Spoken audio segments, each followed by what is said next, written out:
My name is Frank Chapman, F-R-A-N-K, Chapman, C-H-A-P-M-A-N. I'm the Executive Director of the National Alliance for Racism and Oppression. And today we're doing these demonstrations all across the country, in over 20 different cities. And what are we doing? We're demanding that the Supreme Court decision gutting the Voting Rights Act be reversed. That's right. We're demanding that the Republicans and all their cohorts stop trying to steal the election that's coming up. What they did right after the Supreme Court passed that decision, what they did was they started immediately to go into the congressional districts and putting black people out of those districts. They did it in Tennessee, they did it in Louisiana. Tell you one thing and do the other. We're on the eve of celebrating the 250th anniversary of the United States. A country born with the congenital bloodstain of slavery. Workers receive their just wages increased. We have powerful forces in this city that are still working overtime to repress the ability of working people to afford their rent and to be able to purchase a home if they so choose. And we still have too many forces that do not believe in the right of public education. And then finally, these folks are working overtime to not just move a fascist agenda, but to ensure that the interests of corporations are placed over the interests of working people. But in Chicago, we are taking a different direction, and we have had enough with the interests of corporates over the interests of everyday people. And so as we work to build the safest, most affordable big city in America, we have to ensure that the voting rights, particularly for black folks, are protected, because if they undermine voting rights, they undermine labor rights, reproductive rights, civil rights, but we're not going to allow that in Chicago. Are you with me?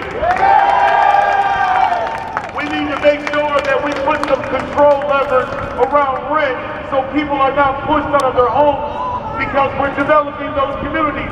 Development cannot come at the expense of working people in Chicago. And not only do we have to ensure that we put some protective measures to ensure that people can afford rent and mortgage, but we also have to raise wages in this town, because $15 an hour is not enough to raise a family in Chicago or anywhere else.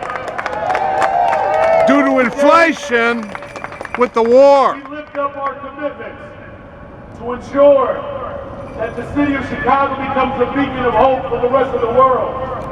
And then finally, and thank you, my brother, for saying this out loud, we have to put an end to these illegal and endless wars that are driving our economy to the ground. No more wars. No more wars. No more wars. No more wars. And let's make sure we stand up for the people. When the people are united, we will always prevail. God bless you all. And God bless the greatest freaking city in the world, Chicago. Now, coming to the microphone, the brother, the father, the uncle, the OG, the one and only. Put your hands together and make some noise for our revolutionary brother and friend, Mr. Frank. And conflicting notions of freedom. There's no doubt that the Democratic Republic of the United States was born out of the political revolution of 1776, and it's founded white men of property and slaveholding. It's founded white men of property and slaveholding. Declared that all men are equal. Exploitation. And endowed by their creator with certain and inalienable rights to life, liberty, and the pursuit of happiness. This is a demonstration of the fact that the lie doesn't kill who tells. They also declared the revolutionary right of the people to overthrow any government that denies them these inalienable rights. That's not a lie. So the truth doesn't kill who tells it either. Our message and others where I'm housed at the Illinois Department of Corrections. My name is Mickey Mason, and I'm housed at Illinois Department of Corrections. in Illinois River Correctional Center. I was falsely accused of murder and kidnapped by detectives Brian Goldberg, John Foster, state attorneys, and prosecutors only conspired to target me, Redwood Wells, Rico Clark, Lester Owens, Kevin Jackson, and numerous other black males in the Chicago area, Inglewood. Stop the FBI war on me, too. State attorneys, prosecutors have been known by the state of Illinois, governors and mayors of Illinois, but a blind eye continues to be turned. If Brian Goldberg and John Foster are still able to work in Chicago, Illinois, and not be held accountable. Citizens was harmed, bribed, paid, and threatened by Brian Goldberg and John Foster to testify falsely on me and Redwood Wells for murder. I was called a nigger in police reports that were falsified and knowingly perjury was committed under oath by the state attorney and Detective John Foster. I've been exposed what was done to me to the Conviction Integrity Unit in 2017, 2018, and 2022.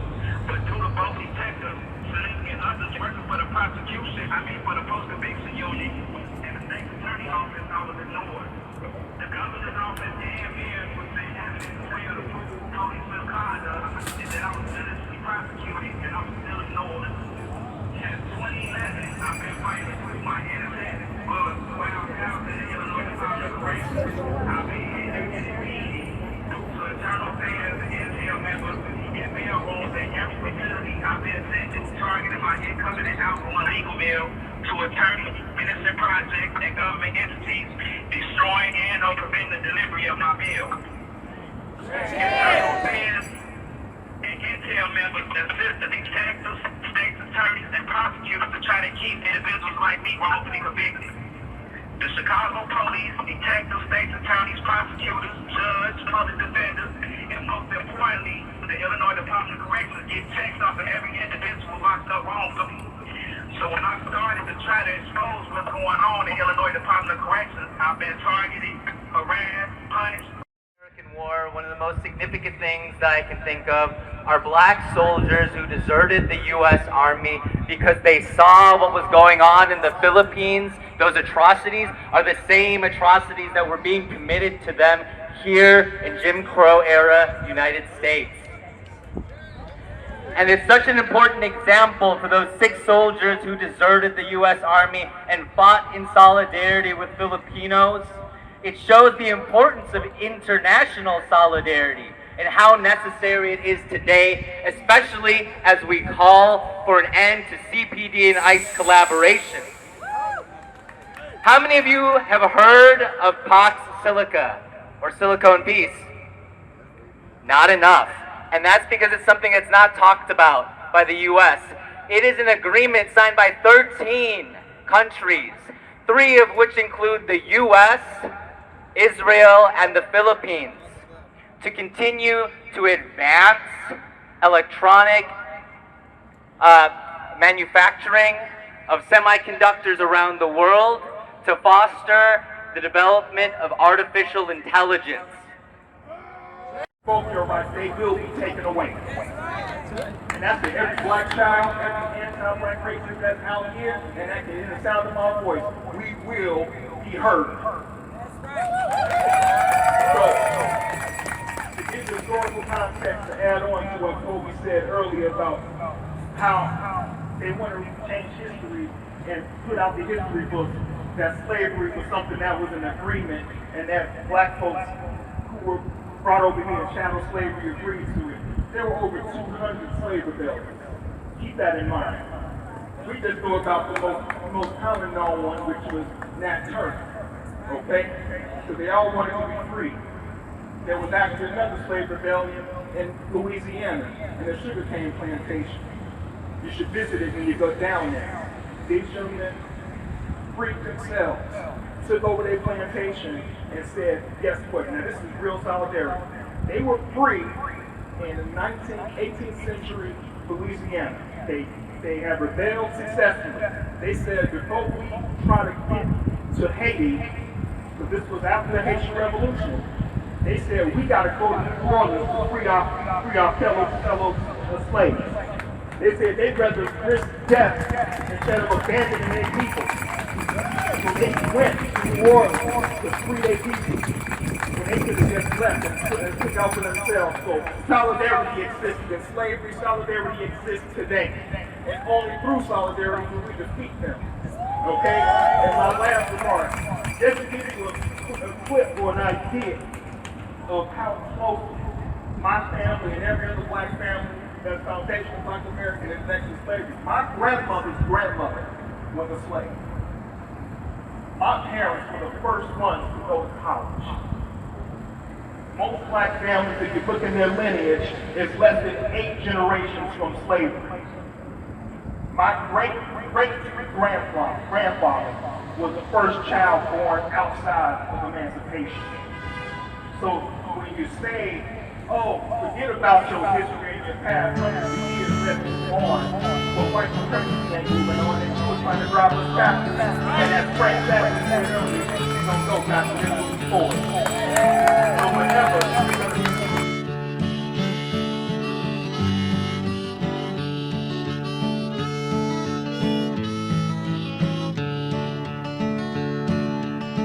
Now the guns of war did come, and the bombshells had fallen, and the war clouds they rumbled as they roared.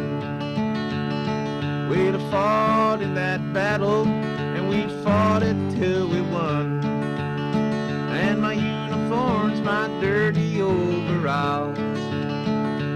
Now this piece of land that I stand on is my battlefield and ground.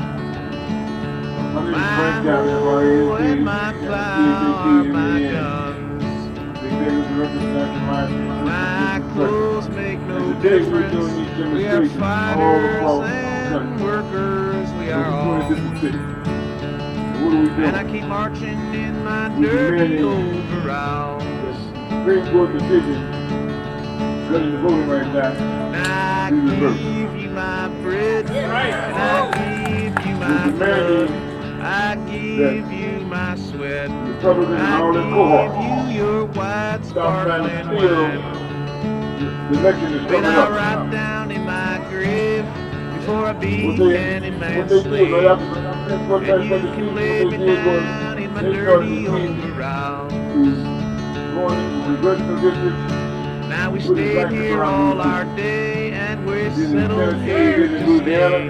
Tell you one thing and do And the I other. keep marching in my dirty overalls. Hypocrites. Country born, against the bloodstain of slavery, and conflicting notions of freedom.